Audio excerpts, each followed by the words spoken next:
Okay, in an effort to defarb our bivouac during World War II reenactments, I have been making wooden boxes, one as a cover for my cooler, and now I need to make a box to cover up the propane tanks for my cook stove. Now, to be fair, I cannot take credit for this idea.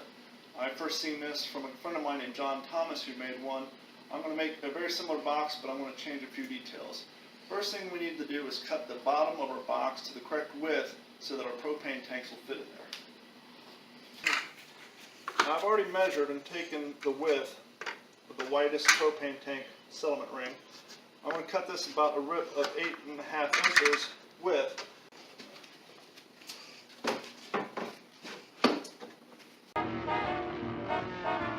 Put my wood. As I said previously, this has got a 10-inch slide on it. I got a 24-inch board, so I need to make up the difference.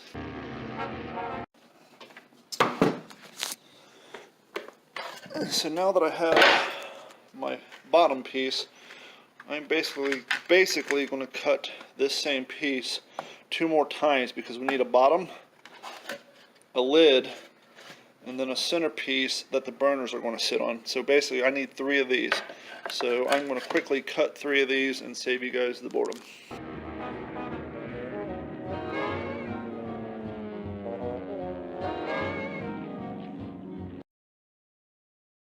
What I need to do is to measure the height so we can see how high of a box we need to build. Now, as you see, I have 2 different burners here. One is a Coleman burner that I got off of Amazon Prime for 30 bucks, not counting the tank, which I thought was a pretty good deal because it was the cheapest one listed on Amazon. But today when I went to Walmart to get tanks, I got 2 tanks for 6 bucks, and I noticed that Walmart had their Oregon Trail brand burner for 15 bucks. And I knew that I wanted to make a double burner system because at some point you're going to want to make coffee while you're making your eggs or what have you. So for the price, I went ahead and picked up the $17 one. The nice thing about this is this will actually give me a legitimate way to compare the 2 products through use, to see if one breaks down first, see if one actually works better. And so perhaps in the future I will update this video. Now obviously I got 2 different burner shapes, but once again I really don't care. For the price, you couldn't beat it. The nice thing is they are the same height roughly. So what I'm going to do now is measure from the bottom to the top to get my height so we know how high of a box to create for the sides. I will spare you the boredom of that.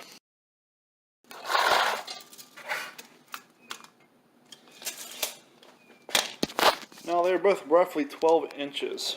Now these tanks do screw onto the burners, so I don't know if I will actually use these stands inside the box, which really won't matter. So I'm probably going to make the height about 12 inches, 12.25 inches, maybe even go 12.5. I'm not worried about the weight of these tanks hanging off these burners.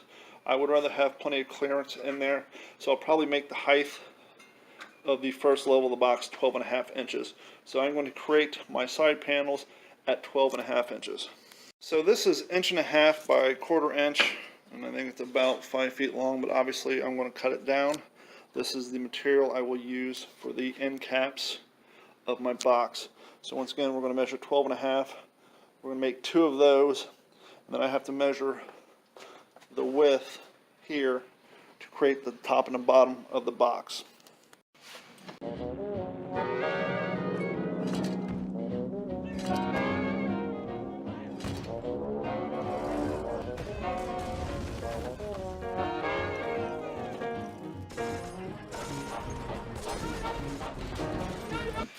So now we have all the end pieces.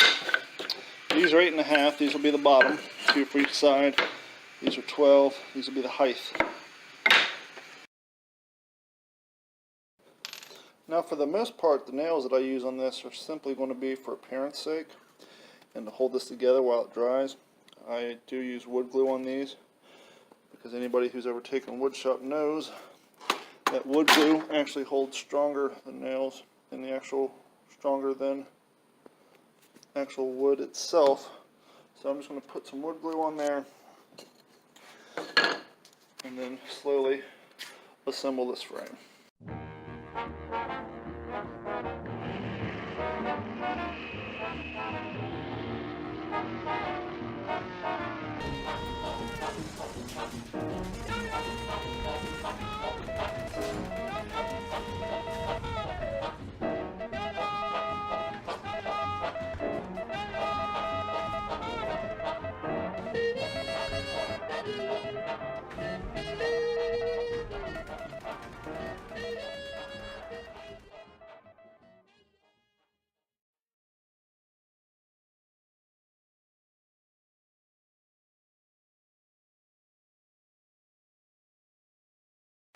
And I was going to show you the height.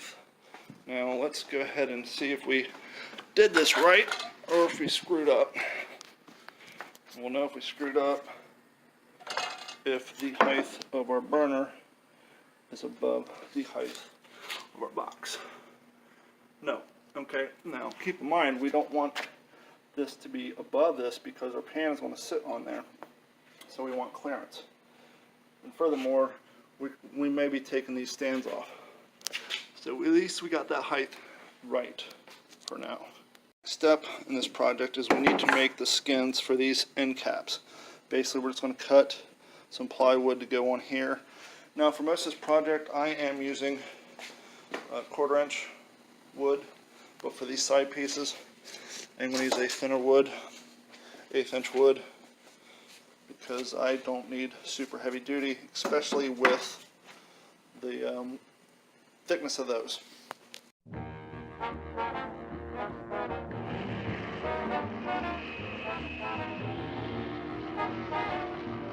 And so now we have our side pieces that we are going to attach to there. Now once again, we're going to drill pilot holes on these because when you're nailing into that wood, it will potentially crack it out. Because when you nail into that thin of wood, you will just blow it out. So always make sure to drill pre-holes. Usually I would suggest you drill holes into your wood before nailing them through, but I'm using these small finish nails to make them look more error correct. And so I'm hoping I will try to just get away with tapping them through that. And I will put a ring of glue around that just to give it some rigidity and some strength.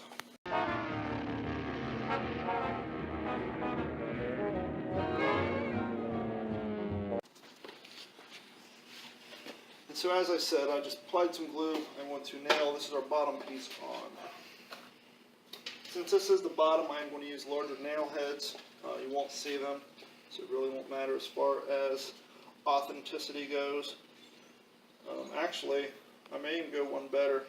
I think because this is the bottom of the box and I want some strength to it, I think I'm going to use some screws just so that we can be sure that we are secure and I don't want our box falling apart.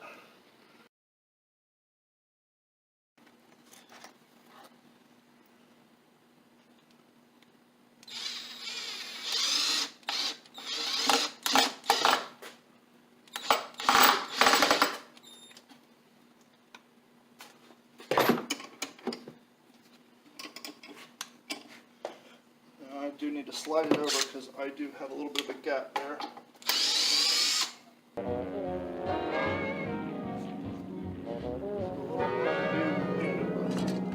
You will make it work because, as I said earlier, they produce these sort of things so quickly as far as shipping boxes, because that's merely all they were. The boxes used for shipping goods that they didn't have to be perfect.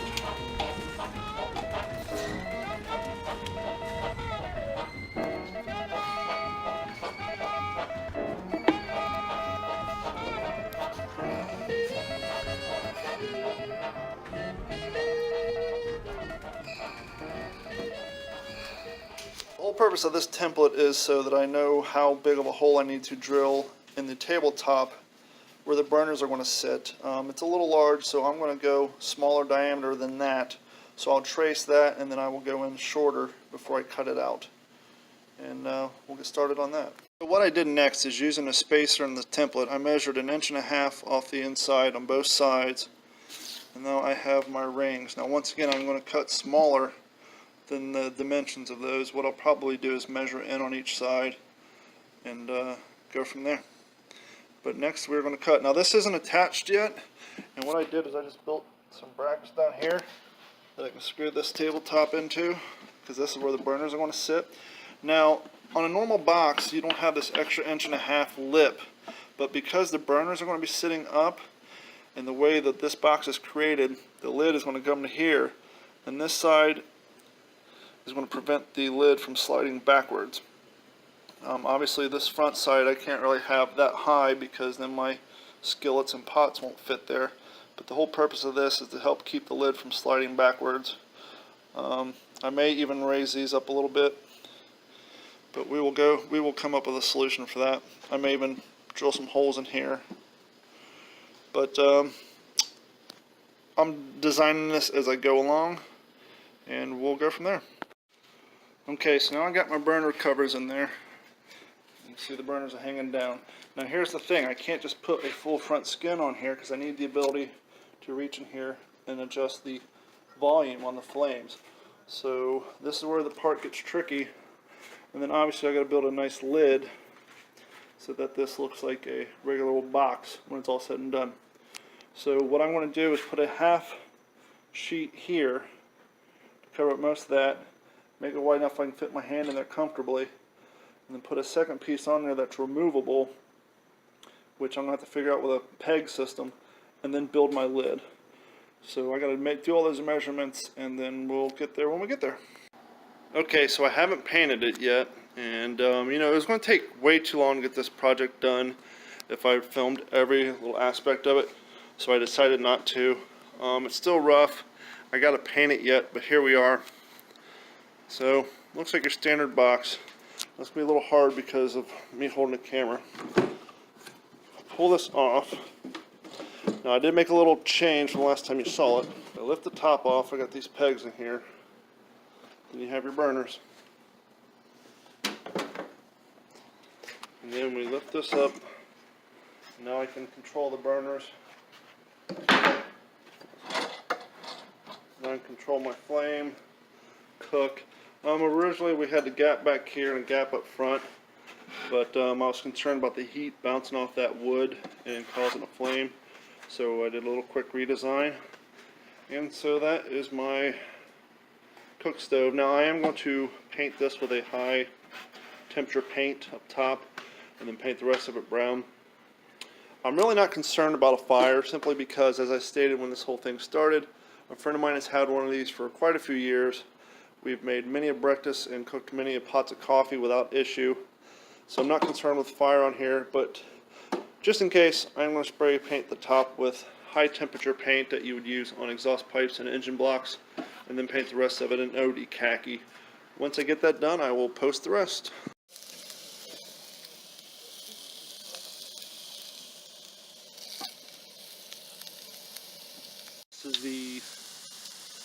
This is the second steak I've cooked today, and for those of you worried about the wood, after cooking the first one, I did some inspection. There's no damage to the wood and no risk of fire.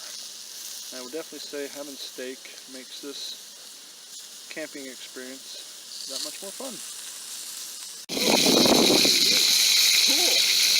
And so I wanted to record a quick ending to this video because I really didn't talk too much about it when I shot the footage of me using it at the Georgia World War II weekend. As you can see, it's done. I did say earlier in the video I was going to paint it OD khaki. When I grabbed my can of paint, I thought I was using my OD khaki until I laid the first swipe down, and so I said to hell with it, and I just continued using that color. As I said, I did, in fact, use engine paint on it. Now, I will say this, did get a little sketchy when I was cooking 4 pounds of hamburger due to the wind and the grease. So, lesson learned, just so I don't have to keep blowing out the grease when it lights up. Anytime I cook anything that produces large amounts of grease, I'm going to use my little cast iron skillet. But other than that, cooking low grease items such as steaks, pork chops, hot dogs, coffee, water, soup, things like that works great. If you're going to cook something that produces a lot of grease such as bacon and or hamburger, cook it in large quantities and cook it in a skillet so that you can drain the grease out in between your courses. Because using the grill top with the 4 pounds of hamburger produced a lot of grease, and it's just, with the wind, it made a mess. You can see the grease stains on the front. So other than that, yep, I'm happy with it, and it was definitely nice and enjoyable to have a hot dinner that I didn't have to leave camp for at the end of the event. So Give me your comments below. Tell me how I'm stupid and how this thing's going to catch on fire and burn down one day. And if you have any other comments, let me know. Once again, it does make for nice storage in there as well. My small Westinghouse brand cast iron skillet does fit down in there. But that's my box. I hope you like it.